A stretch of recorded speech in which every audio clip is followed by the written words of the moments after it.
Happy Frugal Friday, friends. Today we're talking about how to create your best budget ever. Today's video is a collab with Buns. Just kidding.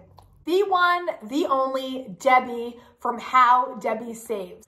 We actually talked on the phone the other day for like an hour FaceTiming, and I just feel like, Debbie, I feel like I've known you forever. And I'm very, very happy to bring this video to you together in collaboration so that you can get your budget in the best shape you've ever had it for this upcoming month so that you can make the progress in your finances that you always have wanted. In order to do that, we're each going to share 5 budget blunders, if you will, that some people get caught up in, and we're going to help you not do those things so that your budget is looking good.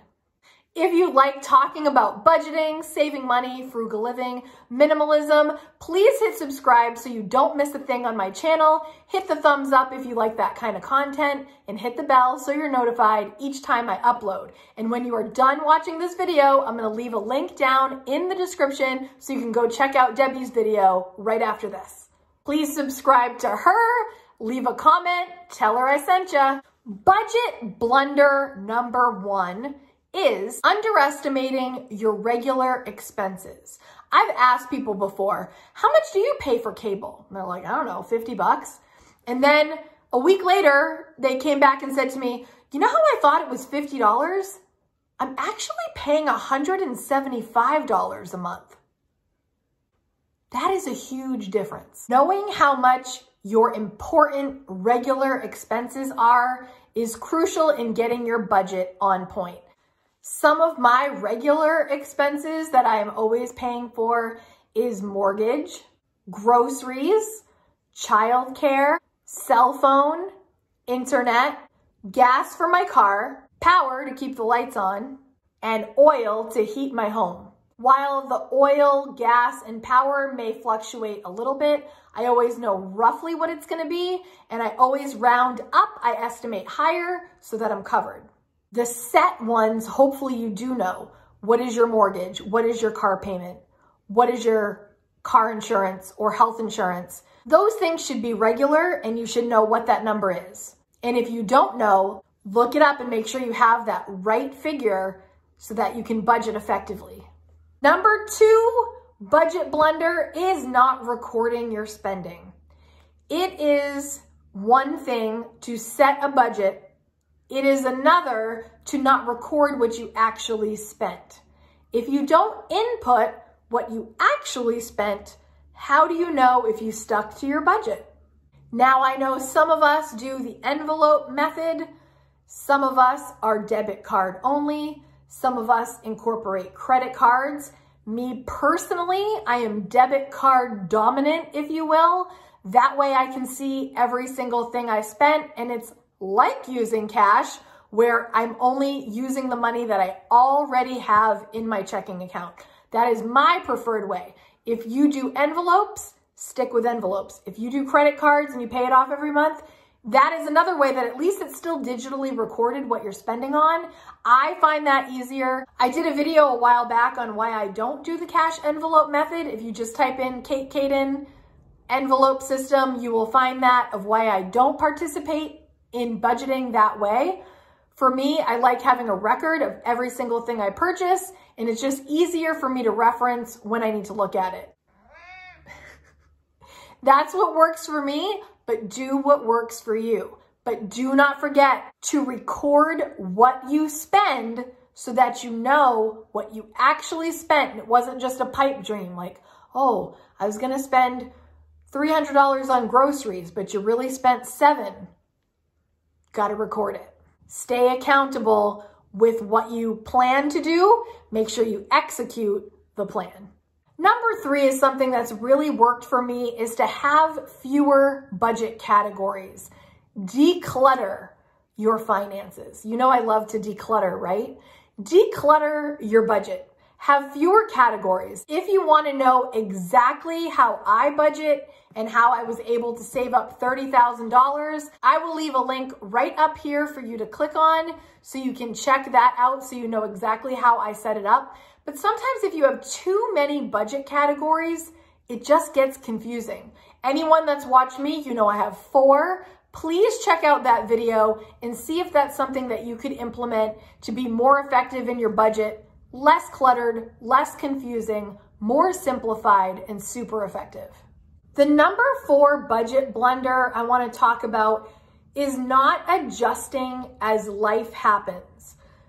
If you know my philosophy, I use the Kate method, and A stands for adjust. If you don't adjust your budget as you go, as life happens, as things change, as needs change, as wants change, and you just set it and forget it, this will not be your most effective, most amazing, best budget ever, because it won't be accurate. If you move, if prices go up, if things are added to your life, if things are subtracted from your life, you've got to keep adjusting and stay active in your budget to make sure it reflects accurately what's actually happening in your life right now. Also, adjusting your numbers as they come in real time. So if you allocate $100 for gas and you only spend $80, where is that $20 going? A quick one to always default to is savings. But if you have debt, that's another great place to put that $20. But don't just say, I allocated $100 for gas and that's what I spent, when that's not what you actually spent. You must constantly be adjusting each month and making sure your numbers are adjusting to the actual numbers of what was spent. Number 5, I can't drive this home enough. Yes, I'm a broken record, and yes, I'll say it again. Especially when you are starting, and especially when you have really hardcore savings goals, and this is something that you have prioritized at the top of your list, look at your accounts daily. Make getting into your money accounts a habit that you are practicing daily. I have an entire video on this also. I will leave it right here for you to check out. I will also leave in the description a brief little playlist of all videos related to what we're talking about, so you can dive deeper into these topics and have the most effective budget you have ever had if you follow these things and take it to heart and practice them.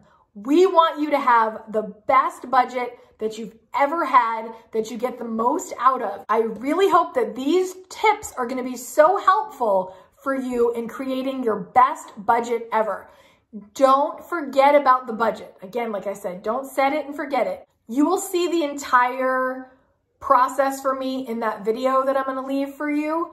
But what I always do is every single morning when I brew my coffee, I open up my laptop, is I look at my checking account, my savings, and my investment accounts. The investment accounts you don't really have to do every day because they're gonna fluctuate hard, and someday it's gonna make you happy and some days it's gonna make you sad. But my checking and savings, I always take a peek at. I like seeing the numbers go up, and I like making sure there is no weird activity on it, and I just like having my thumb on it every single day. And I feel like when you are actively in there and having this daily habit, it doesn't take long. It takes like 5 minutes. It's quick, it's easy. You input those transactions we were talking about earlier. Make sure that you're staying on top of it, and you will have the most effective budget you've ever had. If you've ever complained about this isn't working for me, please watch the videos I just referenced. Watch this again and see if any of this can be useful for you in creating your best budget ever. For me, a budget has changed my entire life, and I know it can for you too. Give it a shot. Random pro tip. Somebody emailed me once that they have a really hard time when they go to like Target or Walmart, where you're gonna have food and home decor and like kind of a mixture of things. What you can do is make 2 transactions. I would do food and consumables. For my groceries, as you guys know, I do food, cleaning products, pet food. All of that is included in groceries because it's everything that you're going to buy at the store. However, if I'm all of a sudden going to throw on some throw pillows that I don't need, that are not essential groceries, or a knick-knack, which would be rare, or something that is house related that has nothing to do with my grocery budget, don't be obnoxious and divide it into 10 different things, but you can do 2 transactions. I don't recommend this necessarily all the time, but if you can't easily divide it, just do 2 transactions. It's not a big deal. Most of the time, the receipts are broken up in a certain way, but for some reason that's frustrating and overwhelming to people. So if you can't do that and do the math and break it up and you don't want to, just do your consumables in one and then put a little divider and say I'm paying separately and just do 2 transactions. Again, don't be that person making it obnoxious and really ridiculous for the cashier, but I think 2 is fair in my own personal humble opinion. If that's a problem for you. If it's not, just do the math on the receipt. Now is your turn. Please take a second to write in the comments any budget blunders that you have been doing, that you had been doing, or that you just realized you were doing and now you're fixing it. Let us know in the comments, is there something that you do now that's better and you didn't even know you were doing, or you know is not the best way to budget, so that we can benefit from reading your blunders and do better. Please take the time now to head over to Debbie's channel. Check out her 5 budget blunders to make your budget just rock. Please leave her a comment, tell her Kate sent you, and really take the time to absorb Debbie's information, because she has a lot of great content and a lot of great tips that are gonna put off little light bulbs and you go, oh, she really tries to make things simple for you, and I really appreciate that approach. Debbie, you're awesome. Along these lines of what we're talking about, I have done 2 other videos helping with budgeting. One is called Why Your Budget Sucks, and the other one is called Why Your Budget Sucks Part 2. So if those sound interesting to you, please check those out, because I think they will be helpful also. Thank you so much for watching, everyone. I hope you have a beautiful weekend, and I will see you in the next video. Bye, guys.